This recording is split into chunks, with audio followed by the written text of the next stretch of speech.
बुद्धिप्रदं नायकम्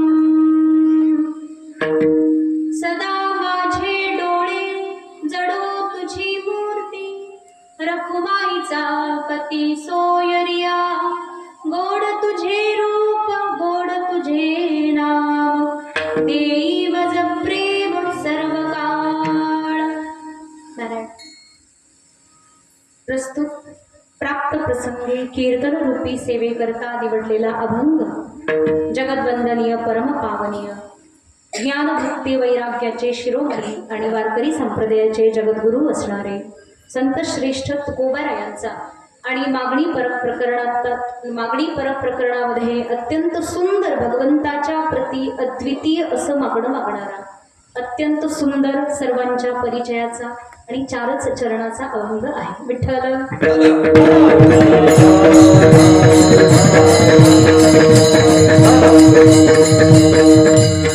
सदा माझे डोळे जडो तुझी मूर्ती रखुमाईचा पती सोयरिया। बघा, अत्यंत सुंदर मागणं अभंगाच्या माध्यमातून मागितलं, भगवंताकडे मागितले। बघा, कोणाकडे मागायचं, काय मागायचं आणि कसं मागायचं हे अत्यंत सुंदर असं आपल्याला या ठिकाणी शिकायला मिळतं। महाराज म्हणतात की सदा माझे डोळे जडो तुझी मूर्ती। हे देवा, हे भगवंता, सदा सर्वदा माझ्या डोळ्यामध्ये तुझी मूर्ती जडूनच राहो। कोणत्या देवाला बोलले? म्हणतात रखुमाईचा पती सोयरिया। रखुमाईचा पती म्हणजे कोण? भगवान पंढरीनाथ। पंढरीनाथाच्या चरणी प्रार्थना केली की हे देवा, तुझी सुंदर अशी मूर्ती सदा सर्वदा डोळ्यात जडून राहो। का बरं? महाराज म्हणतात की गोड तुझे रूप गोड तुझे नाम। तुझं रूपच गोड आहे, त्याच्या व्यतिरिक्त सगळं कडू। केवळ तुझं रूप गोड आहे, तुझं नाम गोड आहे।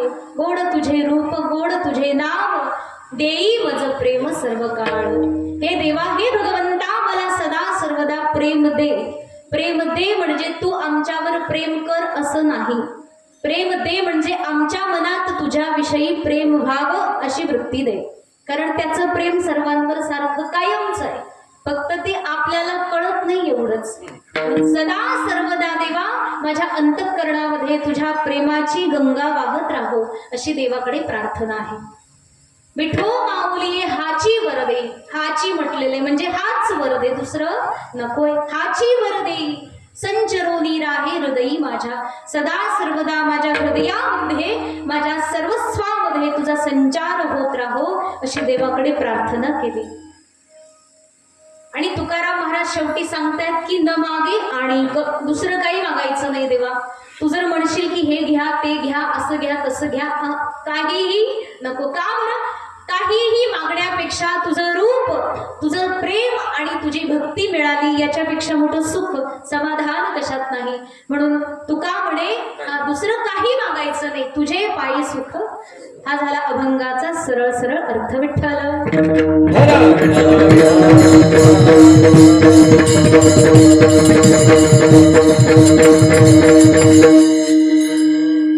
अत्यंत सुंदर असं वातावरण आहे।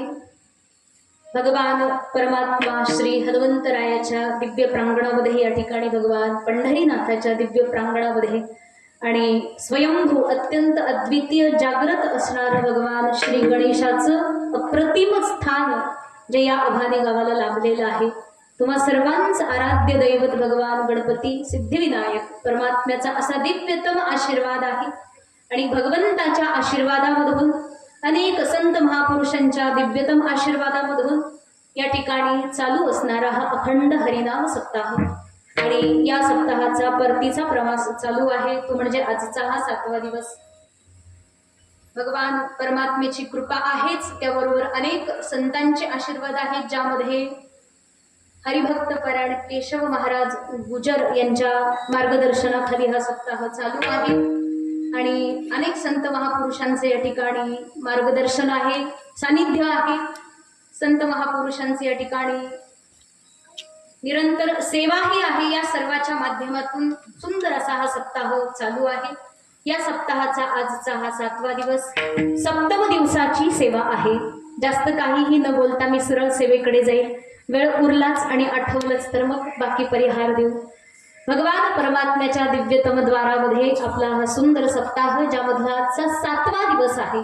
आणि 7वा दिवस म्हणजे संप्रदायाच्या नियमाप्रमाणे दंडक घातलेला आहे. जसं पहिल्या दिवशी तुम्हाला बोलायचे काय, सदा सर्वदा भगवंताचं नाम घ्या. नाम परत तुम्हाला नामाची महिमा गाऊन देवाचं वर्णन करायचंय. आणि या 7व्या दिवशी मागणी परत बोलायचं आहे, दान मागायचं आहे देवाकडे. आणि उद्या चरित्र ते उच्चारावे, केले देवे. तर मग अशा प्रकारे निदान 3 दिवस तरी कीर्तनकाराला हे बंधन आहे की तुम्ही याच विषयावर बोलायचं आहे. बाकी दिवशी मग तुम्ही काहीही बोला, म्हणजे काहीही बोला असं नाही, काहीही बोला म्हणजे अगदी विषयाला धरून व्यवस्थित प्रकारे. बघा, आता गेल्या 6 दिवसांपर्यंत तुम्ही अनेक वक्त्यांच्या माध्यमातून त्या ठिकाणी नामाची महिमा, संतांचे चरित्र, संतांची महिमा, भगवंताच्या दिव्य लीला, अशा प्रकारे सुंदर कथानक श्रवण केले नक्कीच असतील. आणि आज या ठिकाणी आपल्याला देवाकडे मागणं मागायचं आहे. बघा, 7व्या दिवशीच का मागणं मागायचं? अजून उद्याचा दिवस आहे की उद्या घेऊन जाऊ, काय घ्यायचं ते दान म्हणतात. नाही नाही, उद्या फार गडबड असते, घाई असते. कसं आहे, काल्याचं कीर्तन आहे, पटापट भगवान श्रीकृष्णाच्या लीला अवघ्या 2 तासात गाऊन पुढे निघायचे. त्याच्यामुळे फार गडबड होते. आणि त्यात ऊन तापलेलं असतं, पोटामध्ये अन्नही त्या ठिकाणी आपल्याला प्रवेश करायची इच्छा होते. म्हणून अनेक प्रकारच्या गडबडीमध्ये मागणं मागायचं किंवा प्रसाद घ्यायचा थोडक्यात लक्षात राहत नाही. म्हणून म्हणतात की हा दिवस अत्यंत विशिष्टाने निवडलेला आहे की महाराज या दिवशी भगवंताकडे मागायचं आहे. तरी पण बघा कसं आहे, आपण कुठे प्रवासाला गेलो, तीर्थयात्रेला गेलो, तिथं गेल्यानंतर जवळपास सुरुवातीचे जेवढे दिवस आहेत फिरण्यामध्ये, दर्शन करण्यामध्ये आपण त्या ठिकाणी दिवस घालवतो. परंतु ज्यावेळी आपल्या लक्षात येतं की उद्याचं तिकीट आहे, आपल्याला माघारी निघायचंय, मग अशा वेळी मात्र महाराज तुम्हाला लक्षात येतं की घरच्यांसाठी काहीतरी न्यायचं आहे. मग तिथून पुढे तुम्हाला स्वतंत्र वेळ दिला जातो, काहीतरी घेऊन या, निदान प्रसाद तरी घरी आणायचा असतो. म्हणून तो दिवस म्हणजे हा 7वा दिवस आहे, मागणीचा दिवस, देवाकडे मागायचं. पण बघा, मागायचं ही काही पद्धत चांगली आहे का?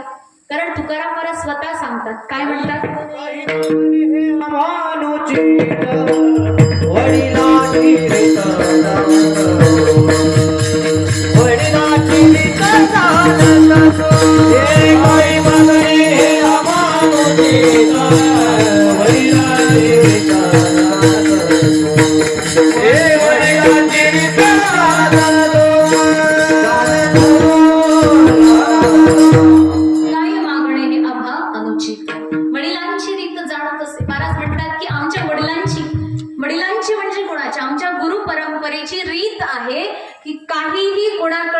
कशाही प्रकारे मागायचं नाही. कारण तुका म्हणे करी ब्रह्मांड ठेंगणे,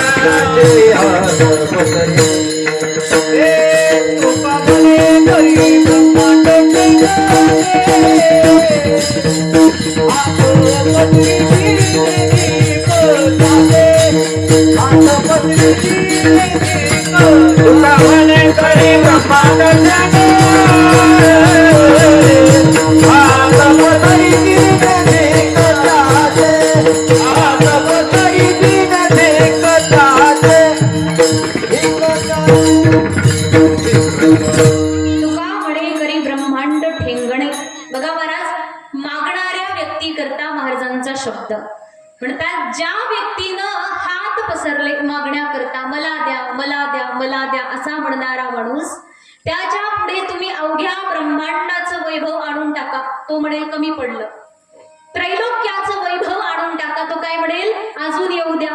म्हणून असा हात पसरी माणूस, त्याचा धिक्कार केला, त्याचे म्हटले. मग असा धिक्कृत जे काम आहे ते तुकाराम महाराजांनी करावं का? अभंग कोणाचा आहे बोला? अभंग कोणाचा आहे? तुकोबरायांचा अभंग. आणि एकीकडे म्हणतात की मागायचं नाही, दुसरीकडे मागणं मागून ठेवलेलं आहे. बरं, केवळ तुकोबाराय म्हणून नाही, तुम्ही कोणतीही गाथा उघडून बघा, प्रत्येक ठिकाणी मागणी परत प्रकरण एक मोठं मोठं बनलेलं आहे. आणि मग असं मागणी मागण्याचं काय कारण आहे बरं? मागायचं कोणी असतं? बोला, ज्याच्याकडे काहीतरी अशी वस्तू गरजेची आहे, समजा कोणती तरी एखादी वस्तू तुम्हाला पाहिजे आहे आणि ती तुमच्याकडे नाही, मग ती नाही आणि आवश्यक आहे म्हणून तुम्ही मागणार. अभंग तुकाराम महाराजांचा आहे. आता तुकाराम महाराजांचं जीवन चरित्र पुढे आणा आणि विचार करा की अशी कोणती वस्तू आहे जी तुकाराम महाराजांना पाहिजे आणि ती त्यांच्याकडे नाही. बोला, तुकाराम महाराजांना असं काय पाहिजे आहे? त्यांच्या आयुष्यामध्ये असं काही उरलंच नाही जे पाहिजे आहे.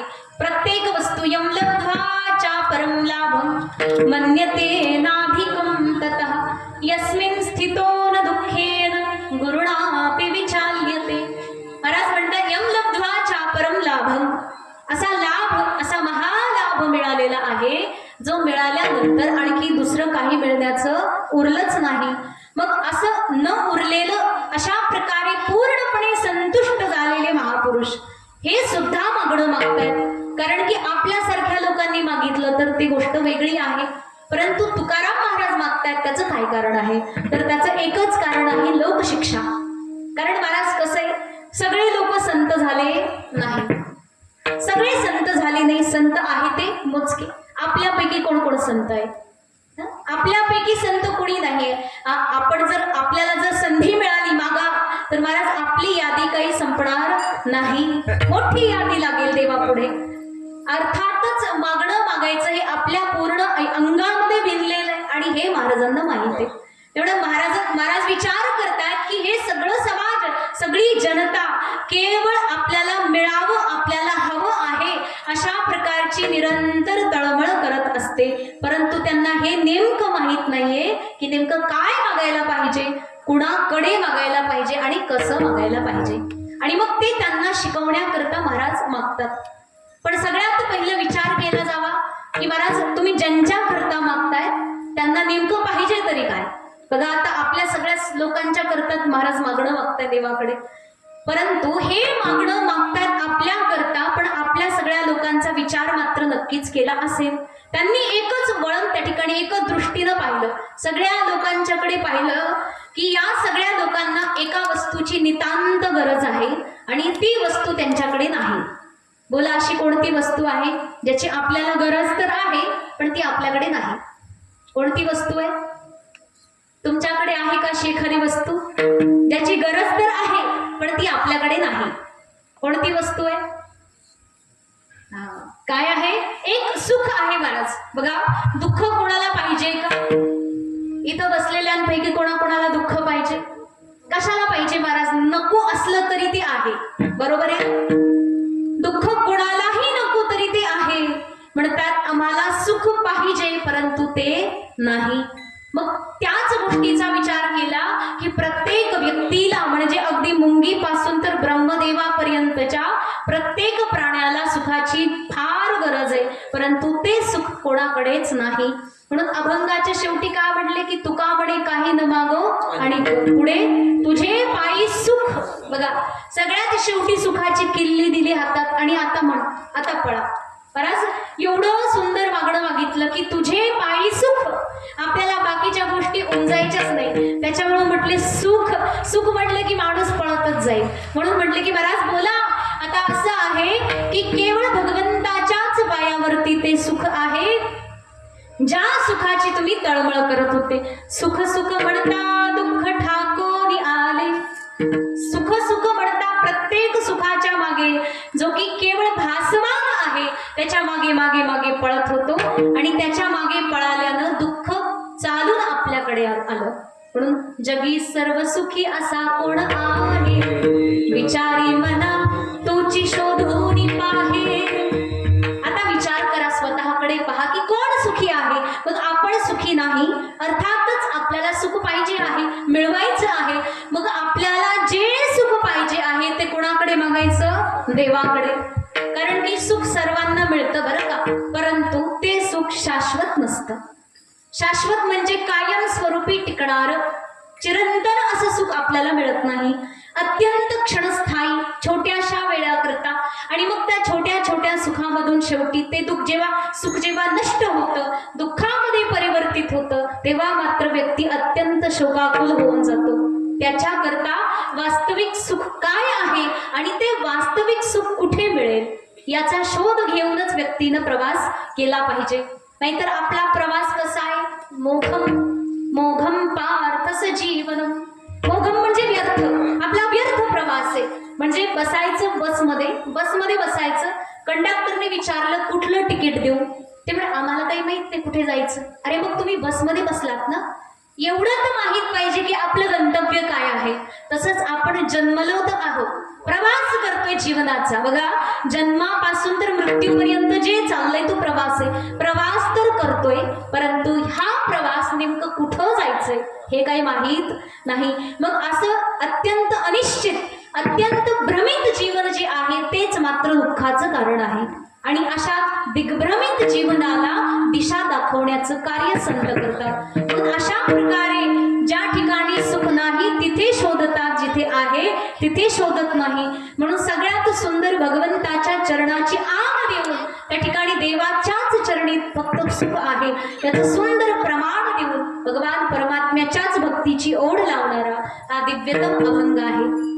असे बरेच मंडळी तुकोबारायांच्याकडे जातात. महाराज तुम्ही फार सुखी आहोत, कारण बघा ना सगळं सोडलं महाराज. संत महापुरुष सगळं सोडतात म्हणून सुखी होतात, यातूनच कळतं. सगळं सोडलं की सुखी माणूस, आणि सगळं धरून बसलं की वारीला जात, पंढरपूरच्या वारीला, तिथं आनंद येतो की नाही महाराज? बोला, कशाचा आनंद आहे? कधी तुम्ही विचार करून पाहिलाय नेमका कशाचा आनंद आहे? आणि बरं तुम्ही म्हणणार भजनाचा आनंद आहे, तर आपल्याच गावामध्ये तुम्ही रात्रंदिवस कीर्तन करत या सप्ताहामध्ये बसा, परंतु वारीच्या भजनाचा आनंद इथे मिळणार का? का नाही मिळणार? बोला, उत्तर द्या. त्याचं उत्तर मी सांगेन, तुम्हाला येत नसेल तर मी सांगेन. असं आहे, 10 दिवस का होईना निदान महाराज तुम्ही घरापासून दूर असताय. खरं आहे की नाही? हे अगदी अत्यंत सत्य, नितांत सत्य. तुम्ही कितीही मना करा, परंतु स्वतःला विचारून एकदा बघा, घरापासून दूर असतात तेवढे दिवस फार सुखी असतात. काही नाही, तिथं वारीत भजन नाही केलं तरी 2-3 वेळाला छान. अशा प्रकारे महाराज सुंदर दिवस जातात. त्याचं कारण त्याग आहे. आणि महाराजांच्या जीवनामध्ये बघितलं, सगळं सोडून गेले. भंडारा डोंगरावर भामचंद्रे अनेक पर्वत पाहिले, निवांत निर्जन स्थान पाहिलं जिथे जाऊन भजन करतात. मग अशा प्रकारे एक पाहिलं की महाराज सर्वस्व सोडून आज तुम्ही त्या ठिकाणी काय आहात? अत्यंत सदा सर्वदा सुखी आहात. ह्या सुखाचं काय कारण आहे? आणि आम्ही दुःखी आहोत, आमच्या दुःखाचं काय कारण आहे? आणि जर आम्हालाही तुमच्याप्रमाणे सुखी व्हायचं असेल तर काय करावं लागेल? महाराज म्हणतात की अत्यंत सुंदर उपाय देतो. कारण की तुम्ही दुःखी आहात कारण तुम्हाला रोग झालेला आहे. रोगी माणूस दुःखी असतो. रोग म्हणजे भवरोग. जसं एखाद्या व्यक्तीला कावीळ झाली, कावीळ होते ना, पूर्वी फार व्हायचे, आता कुणास ठाऊक, पण कावीळ झाली एकदा त्या व्यक्तीला, जर पिवळ्या रंगाची वगैरे कावीळ झाली की मग हिरवं झाडही पिवळं दिसायला लागतं, काळा दगडही पिवळा दिसायला लागतो. दगड पिवळा आहे का? झाड पिवळं आहे का? नाही. तरीही रंग बदलून जातो. सगळं जग त्याच्याकरता पिवळं होतं, परंतु जग पिवळं आहे का? नाही. तसं म्हणतात महाराज, आपण सर्वांनी त्या दुःखाचा, या मोहाचा चष्मा लावलेला आहे. आणि मग त्याच्याचमुळे आपल्याला या विश्वामध्ये सुख नसूनही सुख दिसतं.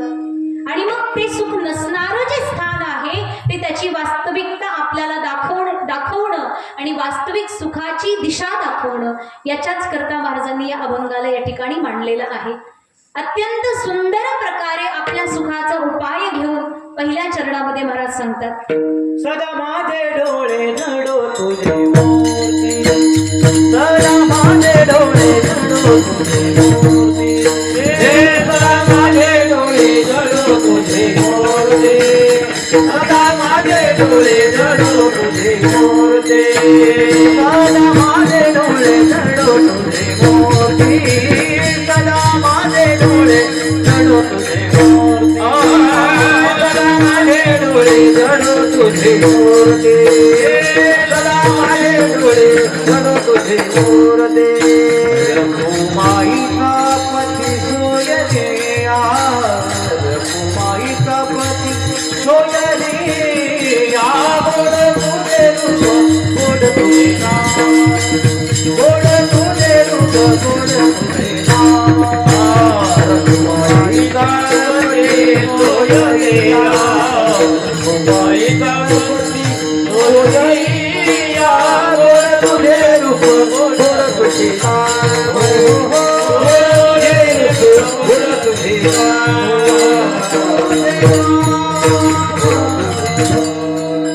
महाराजांनी अत्यंत सुंदर उपाय दिला आणि देवाकडे मागणं मागा म्हणे. तुम्हाला जर दुःख निवारण करायचं असेल आणि दुःखही कधीपर्यंत म्हणतात अत्यंत आत्यंतिक आणि ऐकांतिक म्हणजे असं दुःख निवारण करायचं की ते दुःख परत कधीच आलं नाही पाहिजे. जसा आपल्याला अंगावर ताप आला, डॉक्टरने गोळी दिली, गोळी खाल्ली, ताप गेला.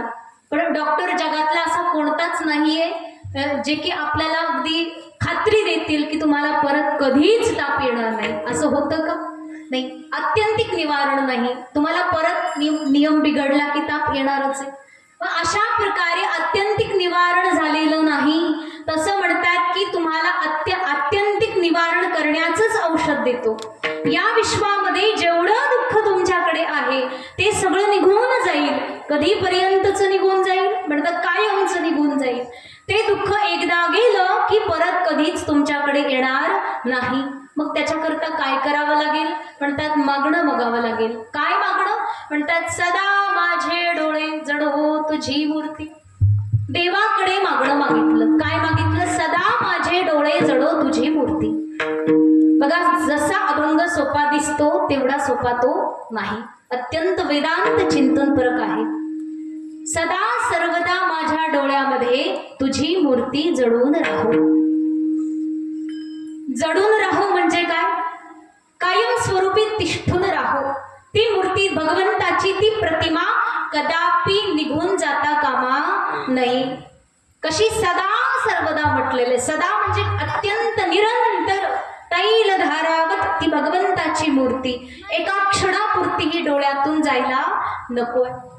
सदा माझे डोळे जडो तुझी मूर्ती. बघा महाराज, डोळ्याचंच त्या ठिकाणी वर्णन का केलं? डोळा काय आहे? एक ज्ञानेंद्रिय आहे. ठीक आहे. ज्ञानेंद्रिय किती आहेत एकूण? किती आहेत? एकूण 5 ज्ञानेंद्रिय आहेत. कोणते कोणते? श्रवणेंद्रिय म्हणजे कान, स्पर्शेंद्रिय म्हणजे त्वचा, दर्शनेंद्रिय म्हणजे डोळा, रसनेंद्रिय म्हणजे जिव्हा, घ्राणेंद्रिय म्हणजे नाक. अशा प्रकारचे हे 5 ज्ञानेंद्रिय आहेत. यामध्ये 3ऱ्या नंबरवर येतो डोळा. पण मग विचार करा महाराज, 5 ज्ञानेंद्रिय आहेत, त्या 5 पैकी 4 सोडून दिलं आणि डोळ्यालाच का घेतलं? याने असं काय पुण्य केलं की त्याला अभंगात घातलं? बोला, असं काय केलं याने? म्हणतात की बाकी लोकांच्या सोबत पक्षपात केला. बाकीच्यांनी काय केलं?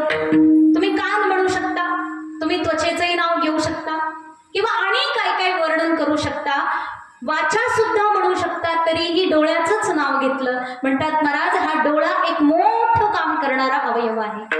या डोळ्याच्याच माध्यमातून सगळ्यात पहिलं आपण जगाला शिकतो, जगाला पाहतो. कोणत्याही वस्तूशी अत्यंत घनिष्ठ तादात्म्य करायचं असेल तर डोळा एक महान असं माध्यम बनतं. कोणत्याही वस्तूची आपल्याला अंतःकरणामध्ये उपस्थिती व्हायची असेल तर आपल्याला डोळ्याचं माध्यम आहे. जसं म्हणतात की एखाद्या वस्तूचं जर आपल्याला ज्ञान व्हायचं असेल तर आपल्याला डोळ्याचं, म्हणतात की चक्षुरादी इंद्रियादी प्रत्यक्ष सन्निकर्ष प्रत्यक्ष, प्रत्यक्ष प्रमाणच त्याला म्हटलेलं आहे. की चक्षु त्या ठिकाणी डोळ्याचंच वर्णन केलं. चक्षु आणि घटपट विषयांचा त्या ठिकाणी संयोग झाला, त्याच भावनेला प्रत्यक्ष ज्ञान असं म्हटलेलं आहे. जसं म्हणतात आम्हाला गडा पाहायचाय, घट माठ पाहायचाय. आता गरमीचे दिवस फार आहेत, एखाद्याला तहान लागली म्हणजे पाणी प्यायचे, पण मग पाणी माठाचंच प्यायचे म्हणून माठ शोधायला लागला. अंतःकरणामध्ये कंबुक ग्रीवादी अशी एक वृत्ती आहे. कंबुक ग्रीवा म्हणजे मान ज्याची छोटी आणि पोट ज्याचं मोठं, असं त्याचं वर्णन केलं माठाचं. म्हणतात अशा प्रकारचा एक माठ माझ्या अंतःकरणात आहे. आता तो माठ मी डोळ्याच्या माध्यमातून इकडे तिकडे शोधतो. अशा प्रकारे शोधता शोधता तो माठ भेटला. माठ भेटल्यानंतर झालं काय? म्हणतात आपला जो परमातृ चैतन्य आहे, म्हणजे आपल्या अंतःकरण अवस्थित परमात्मा, जो परमात्मा परमात्मा आपल्या सर्वाला प्रकाशित करतो, तो चैतन्य आपला तो चैतन्य चक्षुरादी इंद्रियाच्या माध्यमातून त्या घटावर गेला आणि तो घट ज्याच्यामध्ये एक प्रमेय चैतन्य आहे, प्रमातृ चैतन्य आणि प्रमेय चैतन्य एक रूप झालं आणि घटाचं ज्ञान झालं की हा घट आहे, हा घडा आहे, याला म्हणतात फलव्याप्ती. अशा प्रकारे घटाचं ज्ञान मला झालेलं आहे. आणि हे कशामुळे झालं म्हणतात, ह्याच मात्र डोळा आहे, या डोळ्याच्याच माध्यमातून आपण त्याला प्रत्यक्ष केलेलं आहे. म्हणून म्हणतात की त्या डोळ्याला त्या ठिकाणी घातलं. आणि तसंही अनेक ठिकाणी आपल्याला यातून प्रमाणे पाहायला मिळेल. रूप पाहता लोचनी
लोचनी लोचन शब्द वापरलेला आहे. आणि माऊली महाराज सांगतायत की रूप पाहता लोचनी सुख झाले हो साजणी. साजणी म्हणजे बुद्धी, साजणी म्हणजे एक स्वाभाविक अर्थ पत्नी. प्रत्येक जीवाची एक एक पत्नी स्वतः जवळच असते, ती म्हणजे बुद्धी. आणि बुद्धीला सांगितलं की रे बुद्धी मला सुख झालं, कशानं म्हणतात की रूप पाहता लोचनी. बघा, एकतर रूप पाहता एवढं म्हटलं असतं तरी चाललं असतं, कारण लोचन शब्द त्या ठिकाणी गरजेचा नाहीये, कारण रूप डोळ्यानेच पाहिलं जातं, कानाने पाहिलं जात नाही. तरी लोचन म्हटलं म्हणतात या लोचनाची तीच सार्थकता आहे, या डोळ्यानं केवळ त्याला पाहायचं. अशा प्रकारे सदा माझे डोळे जडो तुझी मूर्ती. आणि मग असं आहे हे भगवंता की ह्या डोळ्यांनी जेव्हा मी तुला पाहतो तेव्हाच मला सुख वास्तविक मिळतं. म्हणून म्हणतात की सदा माझे डोळे जडो तुझी मूर्ती. आता बघा, याच गोष्टीला आपल्याला कर्म, उपासना आणि ज्ञान या फरक घटवायचं आहे. म्हणतात की आपल्या अंतःकरणामध्ये अनेक प्रकारचे दोष असतात. जसं संत महापुरुषांच्या पाहण्यामध्ये आणि आपल्या पाहण्यामध्ये फार फरक आहे. जसं संत महापुरुष मंदिरामध्ये गेले आणि तिथे जाऊन त्यांनी प्रणाम केला देवाला, परंतु त्यांच्या प्रणाम करण्यामध्ये, त्यांच्या दर्शनामध्ये आणि आपल्या साधारण लोकांच्या दर्शनामध्ये फार फरक आहे. कसा फरक आहे तेव्हा महाराज सांगतात की हे बघा, प्रत्येक व्यक्तीचं अंतःकरण अत्यंत शुद्ध नाही. प्रत्येकामध्ये मलविक्षेप आवरण नावाचा दोष आहे. आणि मग तो दोष जो की साधूच्या ठिकाणी नाही. आणि मग साधूकडे तो दोष नसल्यामुळे त्याच्या डोळ्यामध्ये सदा सर्वदा देवाची मूर्ती राहते. कारण की त्या साधूनं जडी स्थळी राम भरला, प्रत्येक ठिकाणी, प्रत्येक ठाई ठाई ठाई भगवंताला पाहिलेलं आहे. म्हणून म्हणतात की तो जिथेही पाहतो तिथे त्याला देव दिसतो. म्हणून सदा माझे डोळे जडो तुझी मूर्ती. सदा सर्वदा प्रत्येक ठिकाणी भगवंताचं दर्शन होतंय. मग अशा साधूच्या ठिकाणी सदा सर्वदा भगवंताचंच दर्शन आहे. पण साधारण व्यक्तीला ते शक्य नाही. त्याचं कारण सांगितलं की मल विक्षेप आवरण दोष आहे. हे काय असतं महाराज मल विक्षेप आवरण? म्हणतात एक साधारण उदाहरण घेऊ. जसं तुम्ही शेतकरी माणसं आहात, घराच्या बाहेर गायांना पाणी पाजण्याकरता एखादा हौद वगैरे बनवून ठेवतात. एकदा काय झालं म्हणे, तुम्ही तुमचं एक प्रतिबिंब, स्वतःचा चेहरा त्या पाण्यामध्ये पाहायला गेले होते, पण काय झालं, तुम्हाला स्वतःला तुमचं प्रतिबिंब दिसलं नाही. का दिसलं नाही? पाणी नव्हतं का? नाही, पाणी होतं पाणी. एवढ्या दुष्काळाने आहे ना पाणी आपल्याकडे. बघा, तुम्ही प्रतिबिंब पाहायला गेले पण अजून काही दिसलं नाही. त्याचं कारण असं होतं की त्या पाण्यावरती कित्येक महिन्यापासूनचं धूळ, मळ, कचरा जमलेला होता, पाला पाचोळा जमला होता. मग काय करावं लागेल? पहिलं बोला. त्या कचऱ्याला पूर्ण स्वच्छ करून बाजूला फेकावं लागेल. आता डोकवायला गेले, आता दिसू शकतं का? आता पाहिलं तुम्ही स्वतःला? दिसले का तुम्ही? नाही, तरीही नाही दिसलं महाराज. का? कारण पाणी स्थिर नव्हतं. मग त्या पाण्याला स्थिर होण्याची वाट बघितली. आता पाणीही स्थिर झालं. आता जेव्हा तुम्ही स्वतःला त्यामध्ये डोकावताल, आता मात्र तुम्ही स्वतःला पाहू शकता. म्हणतात तशाच प्रकारची आपली अंतःकरण स्थिती आहे. त्या पाण्याला समजा आपलं अंतःकरण आहे. अंतःकरणामध्ये त्या भगवंताची निरंतर प्रतिमा पडलेली आहे. त्याचं प्रतिबिंब सदा सर्वदा आहे, ते कुठेच गेलो नाही. आणि मग त्या प्रतिबिंबित परमात्म्याचं दर्शन करण्याकरता त्या अंतःकरणामध्ये युगायुगापासून अनेक जन्मापासून जमलेला जो मळ आहे त्याला पहिलं बाजूला केलं पाहिजे. मग निर्मळ झालेल्या अंतःकरणाला सुद्धा स्थिर व्हावं लागेल. चंचल चित्तात भगवंत आपल्याला दिसत नाही, म्हणून त्या अंतःकरणाला स्थिर होण्याची वाट बघावी लागेल. मग अत्यंत निर्मळ, अत्यंत स्थिर असं अंतःकरण, ज्याच्यामध्ये ज्ञानाचा बोध झाला की भगवंताचं दर्शन होतं. मग अशा प्रकारे आपल्याला त्या भगवंताच्या दर्शनाला, भगवंताच्या दिव्य रूपाला आपल्या डोळ्यामध्ये धारण करायचं. आणि मग आपल्याला कर्म करायचं आहे. कर्माद्वारे अंतःकरणाचा मळ काढायचा आहे. कर्माद्वारेच त्या ठिकाणी अंतःकरणावर जमलेला सर्व कचरा, सर्व शुद्धी त्या ठिकाणी होते. मग म्हणतात की ते कर्म कसं असलं पाहिजे. कर्माचे अनेक प्रकार आहेत. मग त्या कर्माच्या प्रकारामध्ये जो अत्यंत निष्काम आहे त्या प्रकारामध्ये आपल्याला कर्म केले पाहिजे. जसं सांगितले, आत्मा त्वं गिरिजामती सहचरा प्राण शरीरं गृहं पूजा ते विषयोपभोग रचना निद्रा समाधि स्थिति संचार पदयो प्रदक्षिणा विधी स्तोत्राणि सर्वा गिरो यद्यत् कर्म करोमि तत्तदखिलं शंभो तवाराधनम्. अत्यंत सुंदर सांगितलं. म्हणतात बघा, सगळ्यात महत्वाची गोष्ट कर्म करा, आणि कर्मामध्ये सगळ्यात पहिली भक्ती आपल्याला सांगितली जाते. आता भक्ती शब्दाचा अर्थ नेमका काय आहे? म्हणतात भज सेवाया, अशा संस्कृत धातूपासून भक्ती शब्द बनलेला आहे. भज सेवाया म्हणजे सेवा करणं. मग कोणाची सेवा? म्हणतात दररोज देवाला स्नान घालायचं, दररोज देवाची व्यवस्थित प्रकारे पूजा करायची. याला सेवा म्हणतातच, परंतु यालाच सेवा नाही म्हणत. याच्या व्यतिरिक्त सुद्धा सेवा असू शकते. जसं आता इथे तुम्ही उद्याच्याला पत्रावळी उचलायचं जरी काम केलं ना महाराज, ती सुद्धा फार मोठी सेवा आहे. पंगतीमध्ये वाढायचं जरी काम केलं तरी फार मोठी सेवा आहे. आणि मग अशी सेवा करण्यामध्ये काही लाजिरवाणी गोष्ट, कारण की ती सरळ देवाकडे जाते. आपण या ठिकाणी या मुखी घास घालतो, परंतु सरळ देवच जेवत असतो. म्हणून म्हणतात की ही जी सेवा आहे फक्त भगवत समर्पित असावी. त्याच्याही पुढे जाऊन सांगितलं की आपण जेव्हा आपल्या शरीराचंही भरण पोषण करतो त्यालाही भगवंताची सेवा समजावी. कसं काय हो महाराज, हे शक्य आहे का? समजतं का तरी? आपण जेवण करायचं आणि या जेवणाला देवाची सेवा म्हणायचं, हे काय शोभून दिसतं का? आपण आपल्या पोटाकरता खातो, देवाकरता थोडी खातो. म्हणतात तसं नाही. बघा, तुम्ही जेवण करताना एक मंत्र बोलता, त्याचा अर्थ माहिती आहे का? काय मंत्र? वदनी कवळ घेता सहज हवन होते. आता बघा, याचा अर्थ तुम्ही जाणून घ्या. वदनी कवळ घेता म्हणत नसाल तर म्हणत जा. त्याच्याशिवाय कसे महाराज? नाव घ्या श्री हरीचे, म्हणजे तोंडामध्ये घास घेण्यापूर्वी भगवंताचं नाव घ्या. काय होईल त्याने? सहज हवन होते. सहज हवन होते. हवन करायचं असेल तर फार मोठी समस्या.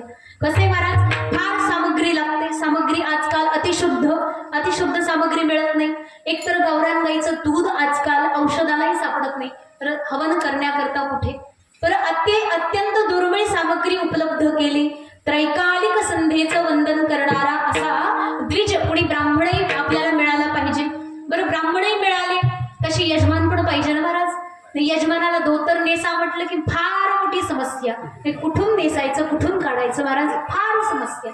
ते अगदी जीन्स घालून बसायला तयार होतील, मग पूजा करूच नका ना त्यापेक्षा. फार मोठी समस्या. बरं ठीक आहे, इकडून तिकडून बसले, भाव नाही बसले, महाराज कधी होईल हो देवा कधी होईल, असं सगळं असेल तर तो यज्ञ काही सार्थक नाही. म्हणून म्हणतात चला तुम्ही कलियुगी प्राणी जे आहात ना फार घाईतच आहात, कारण तुमचं आयुष्य अल्प आयुष्य मानव देह. अर्ध गिळून टाकलं झोपेत, अर्ध खेळण्यात, अर्ध काम करण्यात आणि बाकी चिंतेत संपलं आयुष्य. मग अशा प्रकारे घाईतल्या आयुष्यात घाईचे उपाय दिले. म्हणजे ऐका, जेवण करताना देवाचं नाव घ्या. तुम्ही पोटामध्ये जो अहम वैश्वानरो भूत्वा प्राणिनां देहमाश्रितः, भगवान परमात्मा आपल्या जठरामध्ये एका अग्नीच्या रूपात विद्यमान आहे. आपण जे काही खातो त्या अग्नीनं पचन करून टाकायचं, असं त्याचं कार्य आहे. म्हणून म्हणतात की मुखामध्ये जो घास तुम्ही घालतात तो घास जेवणाचा नाही, तर ती एक एक आहुती आहे. म्हणून सहज हवन होते, सहज हवन होते. पण काय करायचं? केवळ देवाचं नाव घ्यायचं. एवढं जर केलं तर तुमचं जेवणामध्ये सहज हवन होऊन जाते. अग्नी पोटात आहे, स्वाहा स्वाहा म्हणून बस. अशा प्रकारे हवन करायची एवढी सुंदर विधी. अजून हरिनाम जपता घडे, हरिनाम जपता घडे,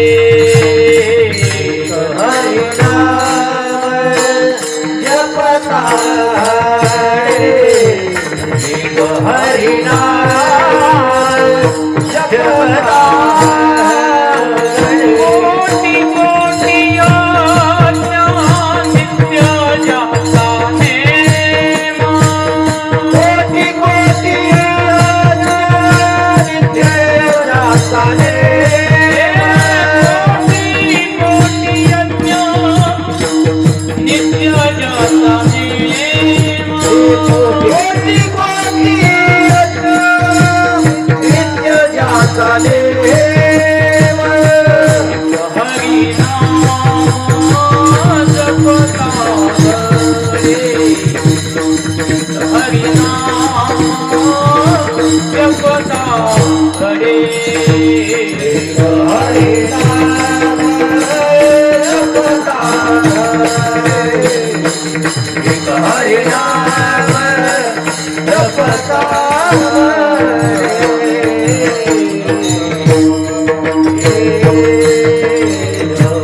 भगवंताचं नाव जप करता करता जेवण केलं तर पोटामध्ये जाणारा घास यज्ञाप्रमाणे त्या ठिकाणी फलवत होतो.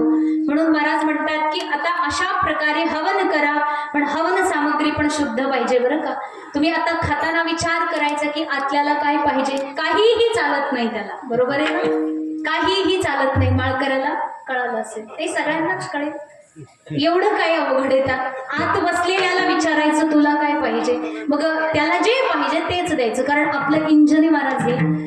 कसं आहे, पेट्रोलच्या गाडीत डिझेल टाकलं तर काय होणार आहे? मग आपली गाडी शाकाहाराची आहे, दुसरं काही त्यामध्ये चालत नाहीतर बिघडून जातं. म्हणून म्हणतात महाराज बघा, भगवान परमात्म्याचं हवन त्या ठिकाणी यज्ञ आपल्याला फळ देतंय. मग अशा प्रकारे निष्काम भावाने कर्म करायचे. बरं, याच्यामध्ये सांगितलं की आत्मात्वं गिरिजामती सहचरा, आत्मा तू आहे म्हणजे आत वसलेला हा परमात्मा, तो साक्षात परब्रह्म तूच आहे. बरं, माझी बुद्धी जी आहे ती जी तुझी गिरिजा म्हणजे तुझी पत्नी आहे. आत्मात्वं गिरिजामती सहचरा, आणि सगळे प्राण जे आहेत माझे हे सहचर आहेत. प्राण शरीरम गृहम, आणि घर जे आहे तुझं ते माझं शरीर आहे. शरीरामध्ये तू येऊन राहा, अशा प्रकारे सांगितलं. तर संचार पदयो प्रदक्षिण विधी म्हणतात, मी माझ्या पावलानं जे काही चालेल ते तुझी प्रदक्षिणा, तुझी परिक्रमा असं तू समज. स्तोत्राने सर्वागिरो, मी माझ्या वाणीनं जे काही बोलेल ते तुझे स्तोत्र समज. अशा प्रकारे यद्यत कर्म करो मी तत्तदखिलम शंभो तवाराधरम. मी जे काही कर्म करतो, जसं आपण आरतीच्या शेवटी म्हणतो ना, कायेन वाचा मनसेंद्रियर्वा बुद्ध्यात्मना वा प्रकृती स्वभावात् करोमि यद्यत् सकलं परस्मै नारायणायेति समर्पयामि. आपण बोलतो याचा अर्थ माहित, कायेद्वारे, कायेन वाचा वचसा मनसा. वाचे भाषेद्वारे मनाद्वारे जे काही आपण कर्म करतो हे सर्व काही भगवंताच्याच चरणी अर्पित असावं. मग अशा प्रकारे निष्काम बुद्धीनं कर्मण्येवाधिकार असते मा फलेषु कदाचन, अत्यंत निष्काम बुद्धीनं भगवंताच्या प्रित्यर्थ अशी जर कर्म केले तर अंतःकरणामध्ये असणारा मलदोष निघून जातो. आणि मलदोष निघून गेल्यानंतर भगवंताची भक्ती करणं, निरंतर त्याच्या चिंतनामध्ये रमणं, अर्थातच उपासना करणं, आणि या उपासनेच्या माध्यमातून आपलं अंतःकरण स्थिर होतं. आणि स्थिर झालेल्या अंतःकरणामध्ये गुरुनं केलेला उपदेश असाच जाऊन बसतो आणि शेवटी बोधाचं कारण ठरतो.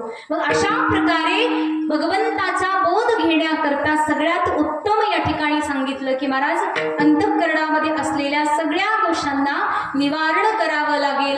सगळे दोष गेल्यानंतर सगळीकडे शुनिचैव श्वपाकेच पंडिता समदर्शिनः, मग तुम्ही समदर्शी व्हाल. कशानं? अशा प्रकारे कर्म उपासना आणि ज्ञान प्राप्त झाल्यानं मग कुठेही भगवंताचं दर्शन होईल. जिथेही पहा तिथे भगवंत आहे.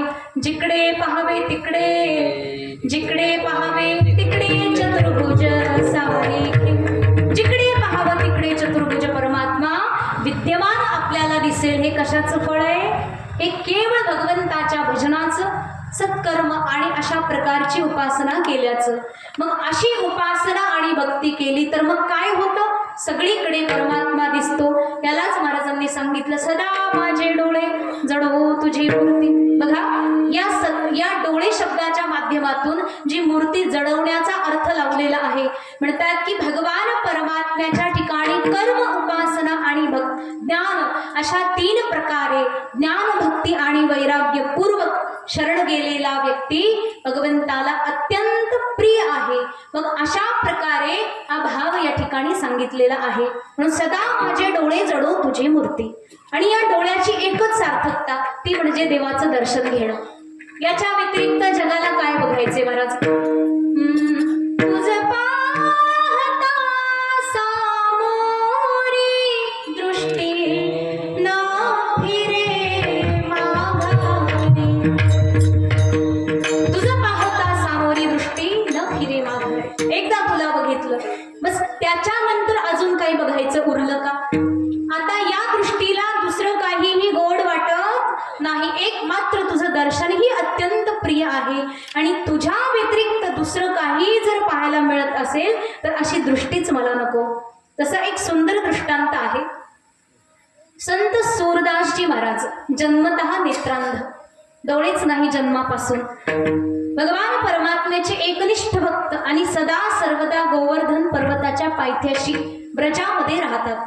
सदा सर्वदा भगवंताचे भक्ती गीत गात राहणारे, जन्मापासून आंधळे असणारे सूरदासजी महाराज.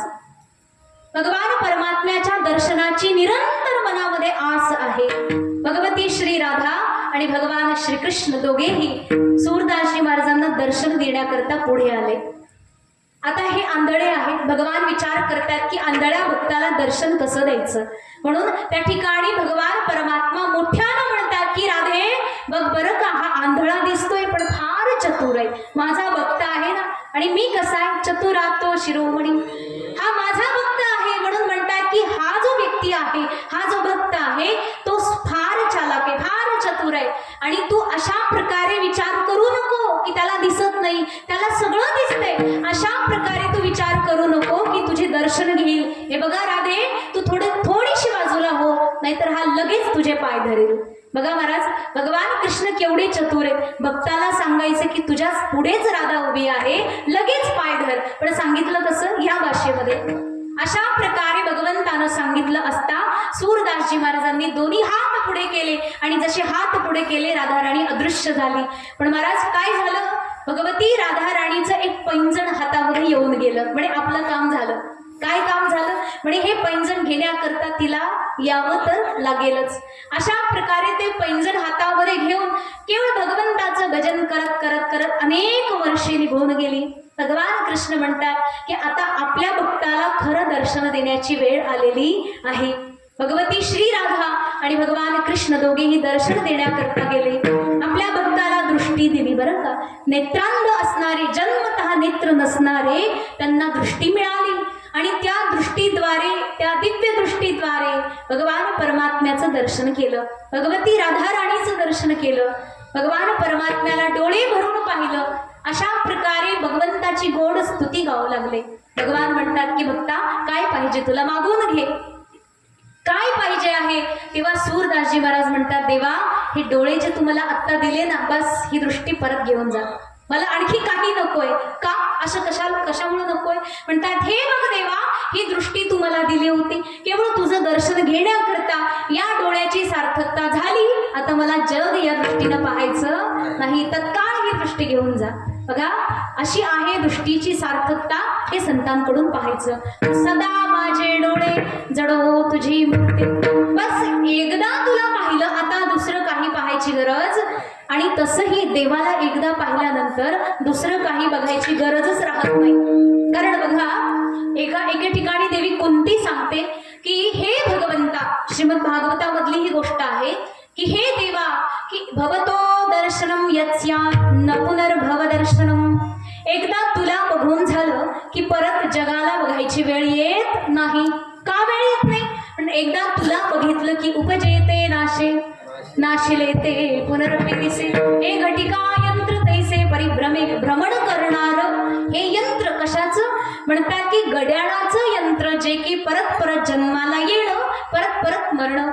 म्हणतात की जातस्य हि ध्रुवो मृत्यू ध्रुवम जन्म मृतस्य च, जन्माला येणं आणि मरण हे चक्र पूर्ण बंद पडतं. कशानं, देवाच्या दर्शनानं.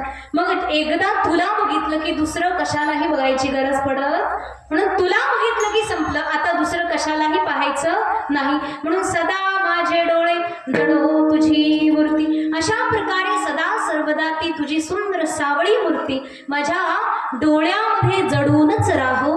कारण हा डोळा बाकीच्या जगाला पाहून सर्व इंद्रियांना भ्रमित करतो. त्याच्याकरता हाच डोळा जर तुझ्या रूपामध्ये आसक्त असेल तर कान तुझा ऐकायची इच्छा करेल, वाणी तुझं नाम घेण्याची इच्छा करेल, आणि ही संपूर्ण देह तुझ्याच जीवनामध्ये, तुझ्याच भजनामध्ये, तुझ्या सेवेमध्ये खपण्याची इच्छा करेल. म्हणून हे भगवंता सदा माझे डोळे जडो तुझी मूर्ती. कोणत्या देवाला म्हटलं असं म्हणतात, रखुमाईचा पती विठ्ठल विठ्ठल,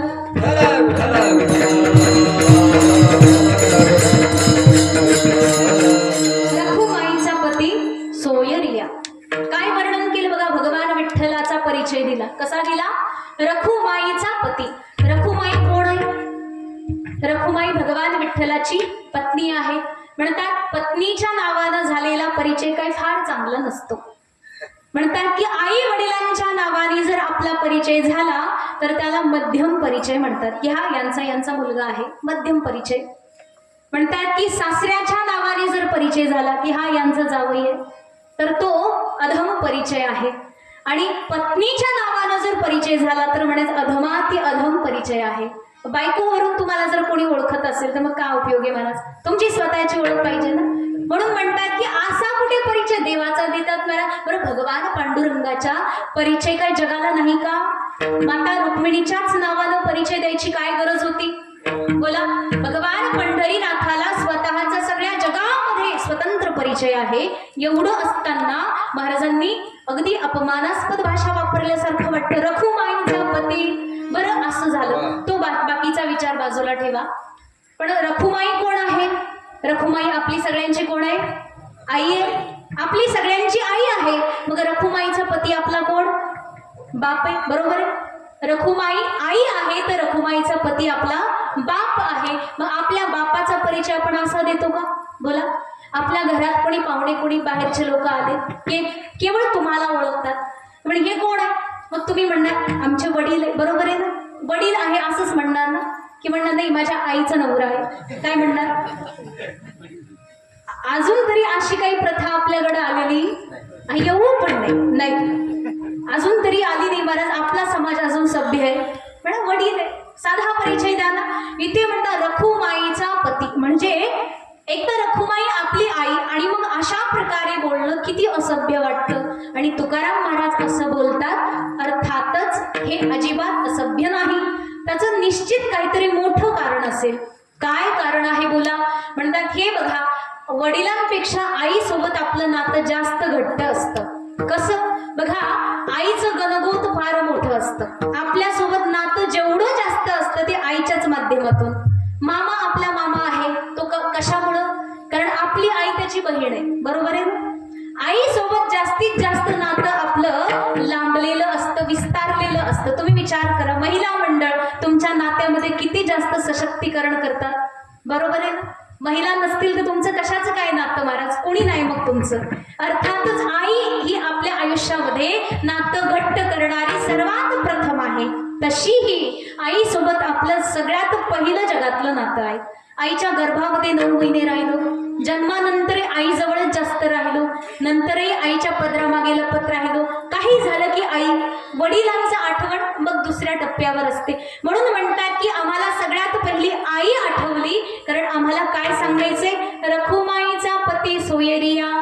म्हणून म्हणतात की रखुमाई आमची आई आणि तिच्या संबंधी जेवढे लोक आहेत ते सगळे आमचे कोण झाले? सोयरे झाले.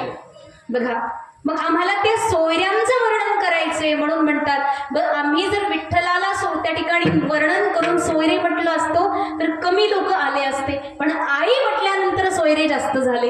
याचं नातेवाईक, त्याचं नातेवाईक, असं करता करता फार मोठं वाढत गेलं. म्हणून म्हणतात रखुमाईचा पती सोयरिया.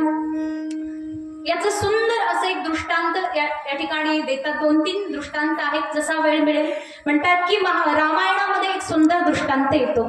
भगवान हनुमानजी महाराज माता सीतेचा शोध घेण्याकरता कुठे गेले?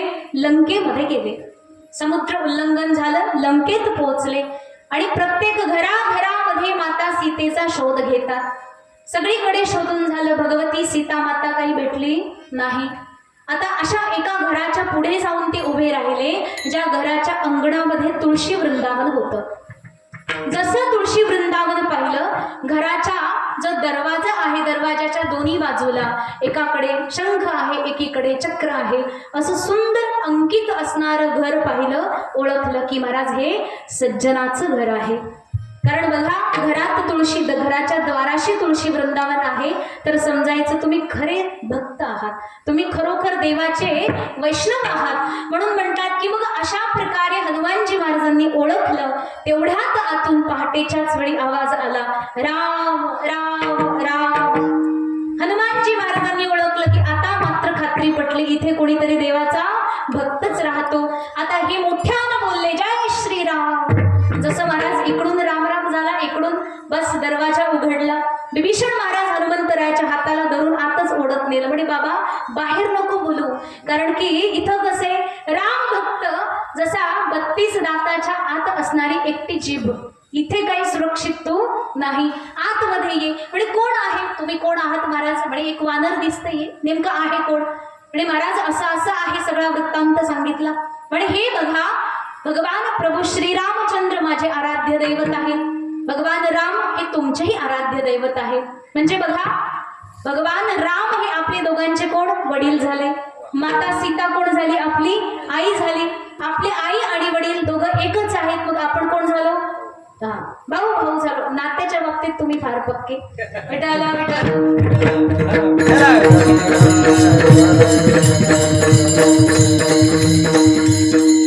म्हणून म्हणतात की जसं बघा आपण भाऊ भाऊ झालो, पण आता समस्या अशी आहे की हनुमंतराय म्हणतात की विभीषण भाऊ, हे बघा मी वडिलांना पाहिलं, आईला पाहिलं नाही, आईचं दर्शन अजून झालं नाही, आणि तुम्ही आईचं दर्शन घेतलं, वडिलांना अजून काही पाहिलेलं नाही.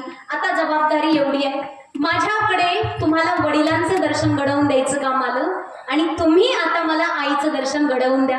अशा प्रकारचा हा प्रसंग पुढे गेला. परंतु बघा, हे दोघे अत्यंत अपरिचित, काही घेणं देणं नाही लांब लांब पर्यंत, परंतु ते तत्काळ सोयरे झाले, भाऊ भाऊ झाले. महाराज हे कशामुळं? म्हणतात की तुम्ही वैष्णव, आम्ही वैष्णव, वैष्णव वैष्णव दोघं भाऊ झाले. अशा प्रकारे आईला शोधण्याकरता गेलेले हनुमंतराय आईच्या शोधामधून त्यांना आपले सोयरे सापडले. म्हणून म्हणतात की रखुमाईचा पती सोयरिया. अजून एक, जसं तुम्ही वारकरी आता वारी जाणारच आहे, वारीचा अगदी मुहूर्त लोक वाटच बघतात, कधी वारी कधी वारी. वारी म्हणजे आपल्या महाराष्ट्राचा फार मोठा उत्सव आहे, फार मोठा सण आहे. पण वारीमध्ये बघा आनंद असा आहे की कुठल्या तरी दुसऱ्या तिसऱ्या गावची दिंडी बसली रस्त्याच्या कडेला विश्रांती घेते. तुम्ही पण दमले होते म्हणून काय केलं, तिथे जाऊन लगेच त्यांच्या शेजारी बसले. पण तिथे बसलेले असताना ते वारकरी तुम्हाला म्हणले इथं बसू नका, उठा उठा असं म्हटले का? ते अजिबात नाही. का बरं? या या या बसा बसा माऊली बसा बसा. कुठले? पाणी पाहिजे का? हा पाणी पाहिजे. अजून काय? जी काही तुमच्याकडे व्यवस्था असेल ती तुम्ही द्यायला पाहू करता. हे सगळं कशामुळं? अजिबात परिचय नाही, काही एक घेणं देणं नाही, तरी सुद्धा तिथे तुम्ही एकमेकांचे सोयरे असल्याच्याही पेक्षा जास्त प्रेमानं वागता. हे कशामुळं? म्हणतात एकच नातं आहे आमचं तिथे, तू वारकरी मी वारकरी, मग आम्ही सगळे एकत्र आलो वारकरी म्हणून. रखुमाईचा पती सोयरिया, त्या रखुमाईचा पती भगवान पंढरीनाथाचं भजन करणारा तू, मीही त्याचंच भजन करतो म्हणून आपण दोघेही सोयरे झालो. त्याच्याकरता बाकीच्या सोयऱ्याची गरज नाही. मग अशा प्रकारे एक सुंदर दिव्यतम असं नातं आमचं जोडलेलं आहे म्हणून रखुमाईचा पती सोयरिया. मग अशा प्रकारे हा भगवान परमात्मा पंढरीनाथ याचं सुंदर असं गोड रूप आमच्या डोळ्यामध्ये राहो, निरंतर आपल्या नेत्रामध्ये निवास करो, ही आमची इच्छा आहे. बघ यातून होतंय काय महाराज? त्या रूपामध्ये असं काय आहे? त्या रूपामध्ये असं काय दिव्यतम आहे की हेच मागणं तुम्ही मागितलं अभंगाच्या दुसऱ्याच्या. गोड तुझे रूप, गोड तुझे नाम, गोड तुझे रूप, गोड तुझे नाम, गोड तुझे रूप, गोड तुझे नाम, गोड तुझे रूप,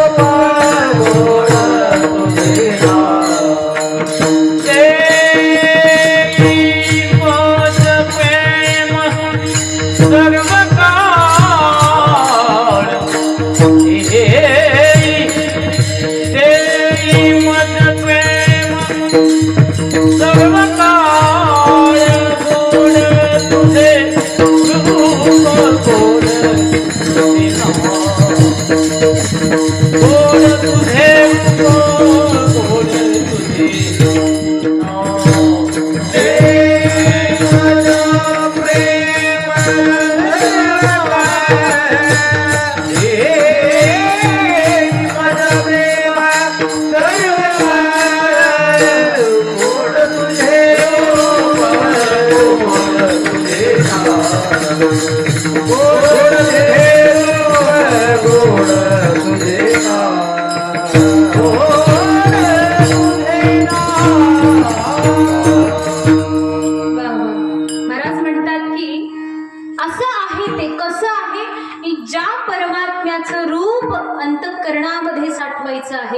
ज्याचं रूप माझ्या डोळ्यामध्ये राहो, त्याची मूर्ती माझ्या डोळ्यात निवास करो, अशी मी इच्छा करतो. त्या देवाचं रूप कसं आहे? म्हणतात की तो भगवंत गोड तुझे रूप, गोड तुझे नाम, देई माझं प्रेम सर्व काळ. हे भगवंता, मला एकच पाहिजे आहे मागणं, ते गोड रूप, ते गोड नाम सदा सर्वदा मला देऊन टाक. काय आहे असं या रूपामध्ये? काय असं आहे या नामामध्ये? बघा किती छान आहे देवाचं रूप. सुंदर ते ध्यान उभे विटेवारी, सुंदर ते ध्यान उभे विटेवारी, सुंदर ते ध्यान उभे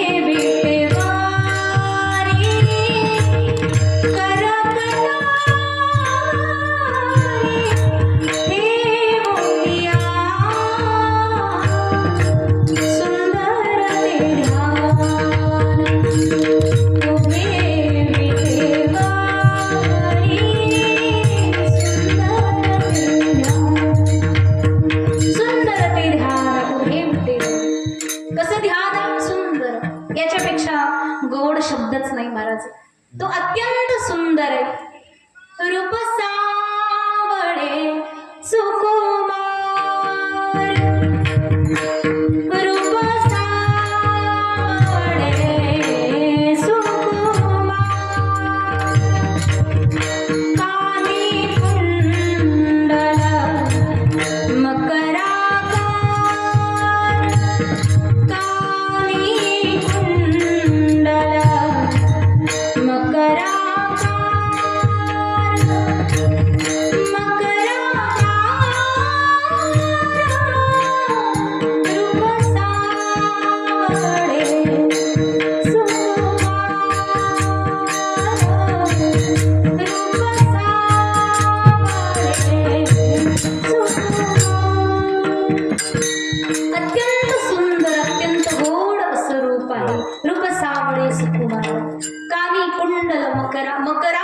मातीचं कुंडल घातलेलं आहे.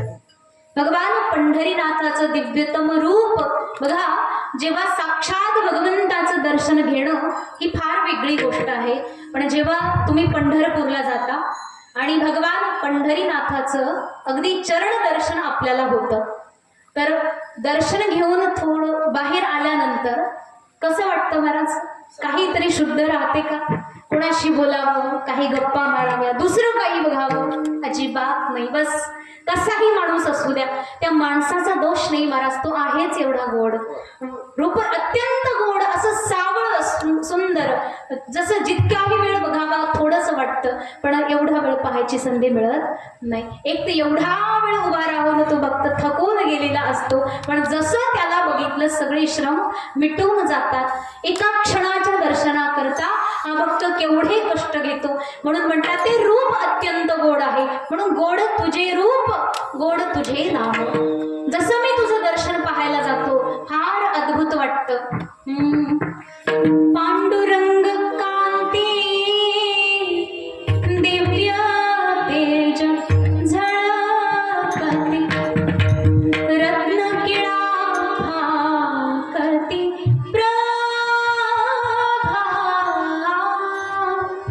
अगणित लावण्य तेज पुंजाळले, नवर्णवे तेथेची शोभा.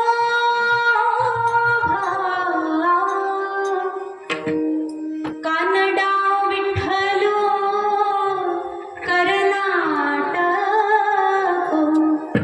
येणे मजला वियला वेदो,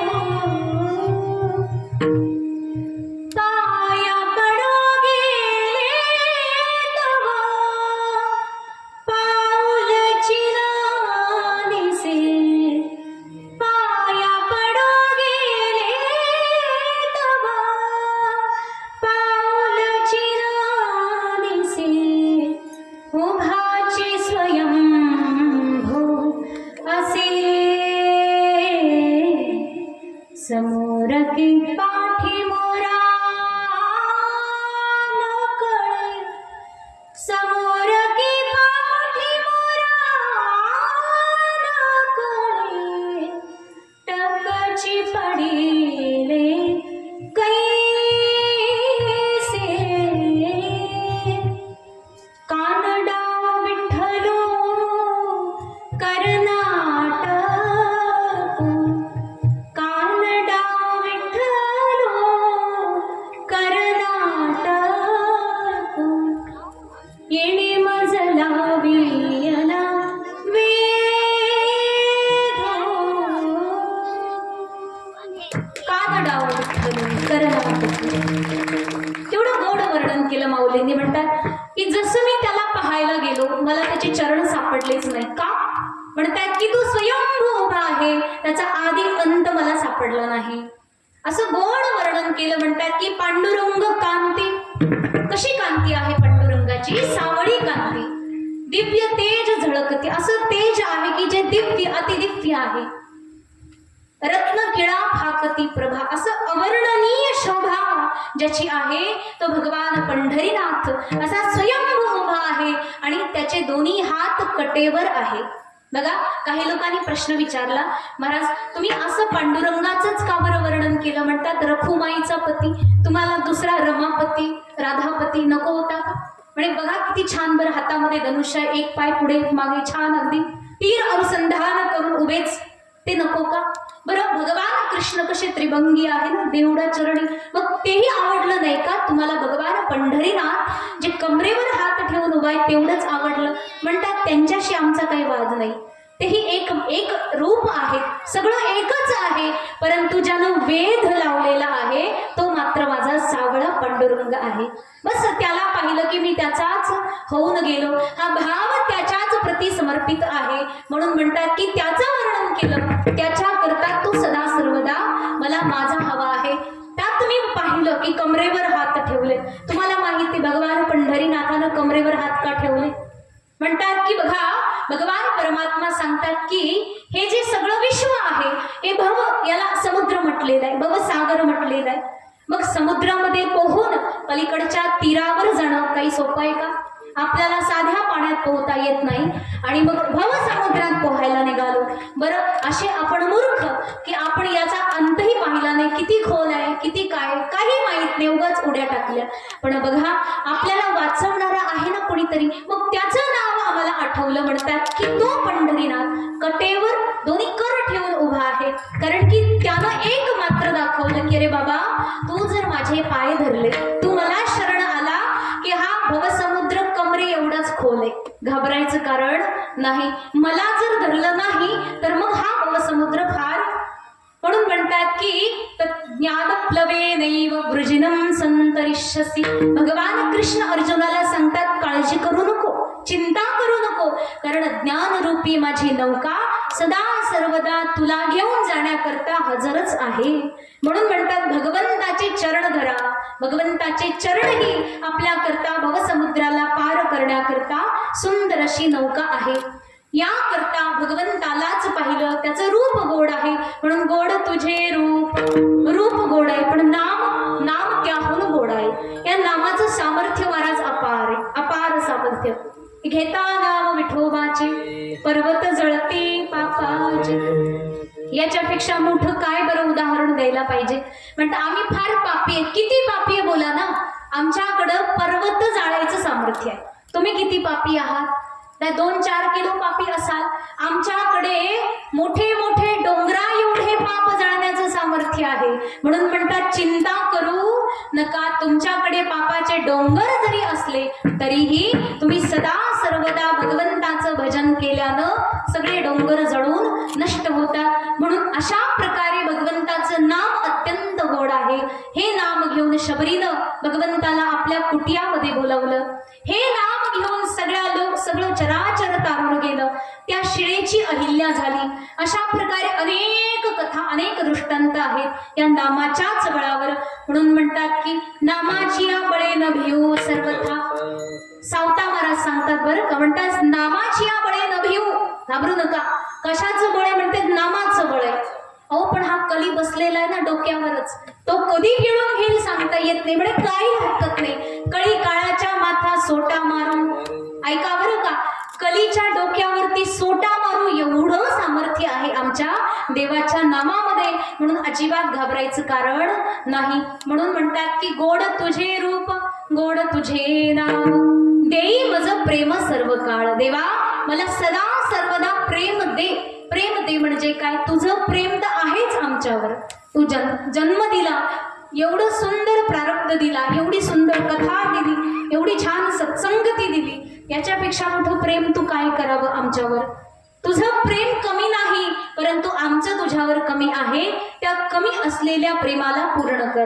म्हणून हे देवा, माझ्या हृदयामध्ये तुझं अपार प्रेम मला भरून दे. म्हणून देई मज प्रेम सर्व काळ, सदा सर्वदा तुझ्यावरच प्रेम करेल अशी भावना मला दे, कारण त्यातूनच माझं हित आहे.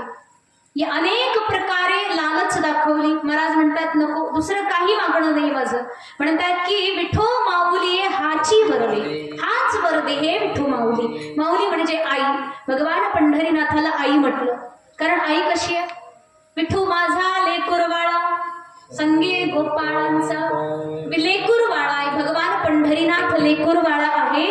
त्याच्याकडे आपल्यासारखे सगळे लेकर आहेत आणि सगळ्या लेकराला कुणाला खांद्यावर, कुणाला काय म्हणतात बगलेमध्ये, कुणाला पाठीवर, कुणाला कसं, सगळ्यांचं ओझं तो एकटा वहन करतो. म्हणून म्हणतात की ती माऊली आहे. म्हणून हे विठो माऊली हाची वरदे. हा सदा सर्वदा संचार करून तूच माझ्यामध्ये स्थिर राहा.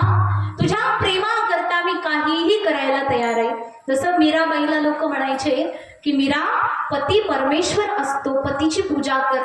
मीराबाई म्हणते माझा तर परमेश्वरच पती आहे, मग मी त्याची पूजा करते, काय बिघडलं? बरं, त्याचं प्रेम मिळवण्याकरता मी काहीही करायला तयार आहे. बाला मैं बैरागन होंगी, बाला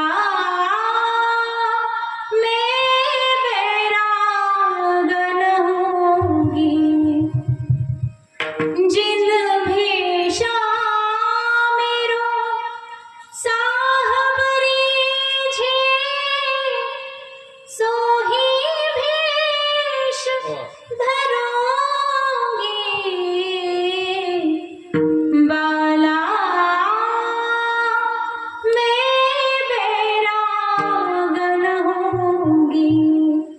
मीराबाईच्या भाषेमध्ये बघा, देवावर प्रेम करायचं तर असं म्हणते, मी वैराग्य धारण करेल. कसं वैराग्य? सगळ्या जगाचा मोह टाकून देईल आणि म्हारा रे गिरधारा गोपाल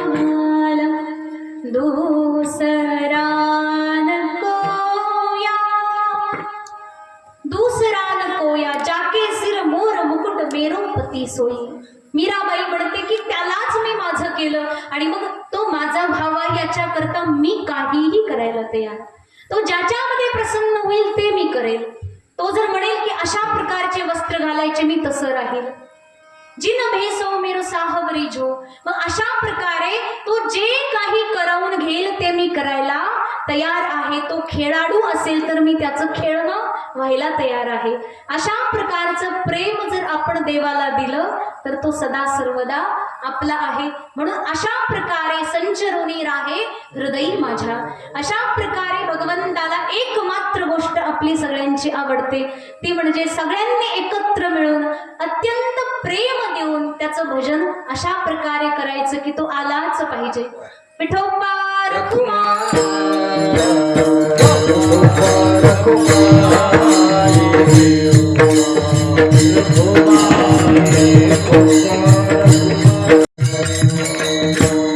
अशा प्रकारे सर्व गोष्टीला सारून केवळ देवाचीच भक्ती देवाकडे मागावी, त्याचमध्ये वास्तविक सुख आहे. अभंगाच्या शेवटच्या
तुझे पायी सुख सर्व आहे. सर्व सुखाचे आगर बाप रखुमा देवीवर. हेच आम्हाला कळालं फक्त. बाकी काही नको देवा. अनेक प्रकारच्या गोष्टी आपल्याला भगवंताकडून मिळू शकतात, परंतु बाकी काहीही घ्यायचं नाही. कारण बाकी काही आलं की मग हे महत्वाचं निघून जातं. म्हणून म्हणतात की हे देवा बाकी काहीही नको. तुका म्हणे काही न मागो आणि आता दुसरं काहीही मागणं नाही. एक मात्र द्यायचं असेल तर ते एकच आहे की तू स्वतःची भक्ती मला दे. तुझ्याच चरणावरती सगळं काही सुख आहे. म्हणून तुझ्या चरणावर सगळ्या प्रकारचा भार सोपवून आज मी निश्चिंत आहे. अशा प्रकारे या अभंगाला, 4 चरणाच्या अभंगाला सोडवण्याचा अल्प वेळामध्ये प्रयत्न केला. सदा माझे डोळे जडो तुझी मूर्ती. अशा प्रकारे मागणं देवाकडे मागायचं की हे देवा दुसरं काहीही नको. हे एक मात्र असं मागणं आहे ज्यातून सर्व जगाचं कल्याण आहे. म्हणून म्हणतात की आपलं सर्वांचं कल्याण व्हावं असं जर वाटत असेल तर दुसरं काही मागायचं नाही देवाकडे. एक भक्तीही मागायची आणि ती भक्ती मिळाली की सगळं काही तिच्या सोबतच चालत येतं. म्हणून आणिक नको आहे. अशा प्रकारे या 4 चरणाच्या अभंगाच्या माध्यमातून तुकाराम महाराजांनी अत्यंत सुंदर असं मागणं देवाकडे मागितलेलं आहे. तर अशा प्रकारे या 7व्या दिवसाच्या कीर्तन सेवेला आपण विश्रांती देऊ. ज्ञानेश्वर हरे